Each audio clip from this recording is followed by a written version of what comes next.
The sudden, mysterious toddler food strike. One day your little one is gobbling up blueberries and salmon like a tiny foodie, and the next day, nothing, nada. They're pushing the plate away like you just served them rocks or dirt or garbage or something. So what's really going on here? Is it picky eating, a power struggle, a sign of something wrong? Let's break it down. I'll take you inside the fascinating, weird, and wonderful world of the toddler mind. So this is a food strike. A food strike is that sudden drop in interest in food. Could not be bothered to eat. Food just does not hold any appeal suddenly and mysteriously. Sometimes it's just one meal for your toddler. Usually it's a few days or sometimes a week or more. But first I want to say this. I'm assuming, of course, your child is healthy. Many illnesses can cause lack of appetite, but that's not what we're covering today, which is the non-medically caused food strike, which is you might see a dramatic negative reaction to food, the kind where they fling their grilled cheese sandwich across the room, or maybe a quiet protest where they just sit and refuse to eat, or almost like they're offended that you've dared to put food in front of them. Now, here's the first most important thing for you to know. For toddlers, it is normal, it is common, it is expected at this age. It's nobody's fault. In fact, a toddler food strike is often a sign of healthy development. Yes, really, a food strike can be reflective of a good thing. Let me explain why. Around age 1 to 3, your child is growing in so many ways that you can't even see. Physically, yes, but also very much neurologically. This is the time when the brain is exploding with new connections. They're learning to walk, talk, climb, explore, negotiate, argue, and assert themselves. We call it the cascade of development. Development in one area triggers development in another area, and so on in a cascade. And then your toddler has got to sit there and process all of these new skills that they have coming online. It's huge. And here's an interesting part of it. Their brain can really only focus on one big developmental push at a time. They can't really multitask that well, especially for new skills. So if they're learning to walk, they might stop talking as much. Even if they recently were chatting everybody up, like in a blue streak. If they're in the middle of figuring out how to climb onto the couch, say they're working on it, they might kind of forget how to sleep. Like not sleep as much suddenly. It's like they're practicing climbing up on the couch in their crib at night, or when they're sitting in their high chair at dinner, so they don't sleep as well while they're in the middle of trying to get on top of that new skill, or maybe they won't eat as well. So if they're working on becoming a big kid in some new important way, potty training or understanding cause and effect in some way, or if you got a new puppy at home and they're pretending they're a puppy for a week or whatever that new skill is, eating can get pushed to the back burner, so to speak. Not because they're trying to be difficult, but because their brain is really freaking busy. And on top of that, babies eat and grow a lot. Toddlers, not so much though. A pediatrician friend of mine was telling me recently about how many parents are freaking out in her office every day because their toddler just doesn't eat nearly as much as they did when they were babies. But their bodies simply isn't asking for as much food because the growth spurt has temporarily slowed and their brain is hyper-focused elsewhere. All totally normal. And child nutritionists tell us that we need to take a look at a toddler's overall diet by considering what they eat in an entire week as a whole, not just what they eat in one day, to determine if they have, a somewhat balanced diet.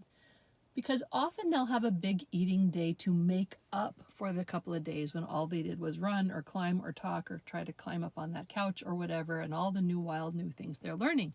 Like suddenly they're all about their fruits and veggies and can't get enough after refusing everything for days. So a food makeup day or week is fine and common. But you as a parent are stressing, I know, because you're of course wanting them to be healthy, get their nutrition in, and you're worried that if they don't eat, they'll get hungry at a weird time, like after daycare pickup, and then there'll be an overstimulated, hungry toddler meltdown in the grocery store, or they go back to nighttime wakings because they're suddenly hungry in the middle of the night because they were too busy to eat in the daytime. And I totally get it. All true. All of these things can and do happen. But it's all part of the wacky way that toddlers develop. Here, there, and everywhere. It's all happening so fast, it can't help but get a little chaotic. But it can help to understand a little better what's going on inside that cute little head of theirs. Here's the part most parents never hear about, and one of my favorite things to explain. The inner world of the toddler is not like ours. It's not even like an older child's mind. From the inside, toddlers see the world as this mysterious, magical, fantastical place, like the one we see represented in fairy tales. It's not logical, it's not planned. None of those skills have come online yet, and none of them will until they're closer to about 6 or 7, like first grade or so.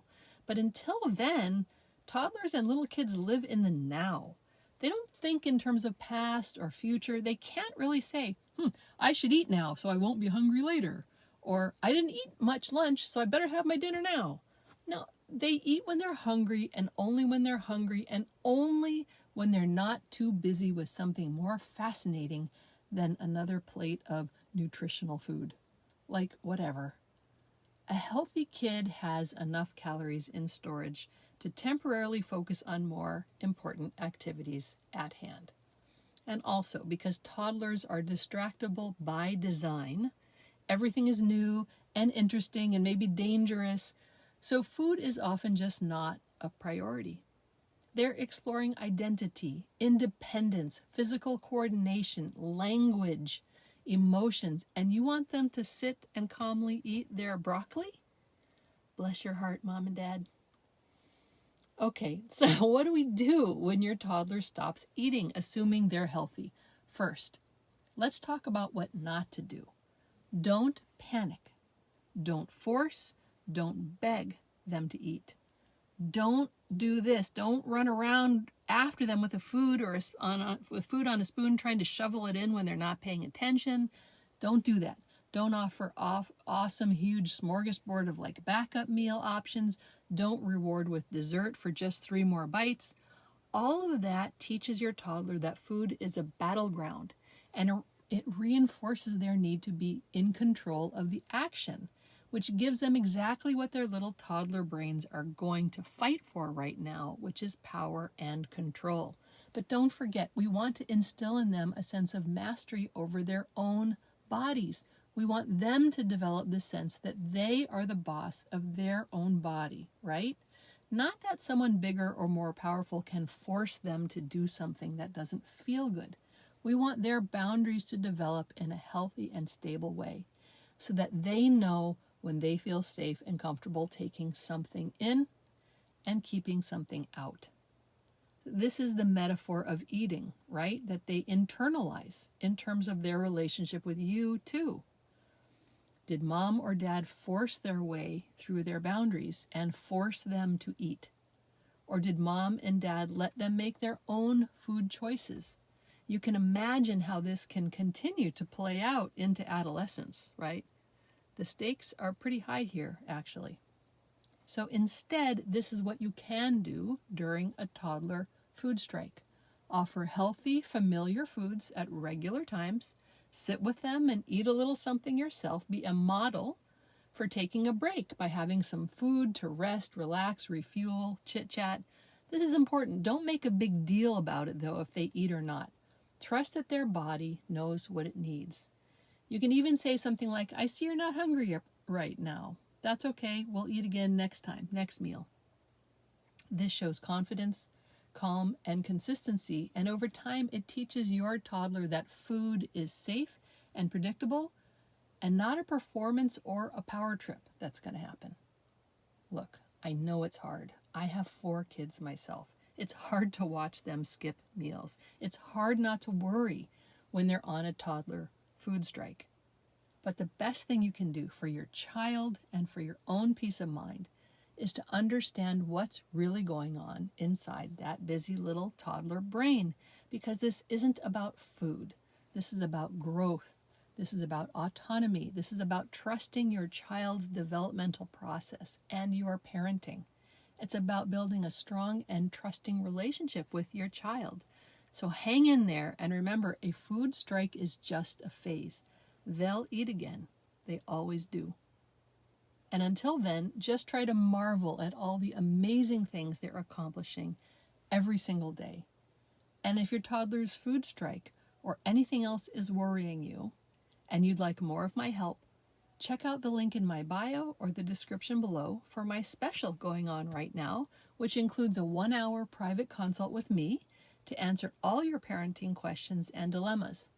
And since we're on a school break, now is a great time to grab a spot in my calendar. And if you're super busy, as I know parents of toddlers are, I also work asynchronously with some of my clients. So if you sign up, we can swap voice or video notes, texts or emails, Zoom and phone calls, of course, as well. Whatever works for you, I'm happy to help.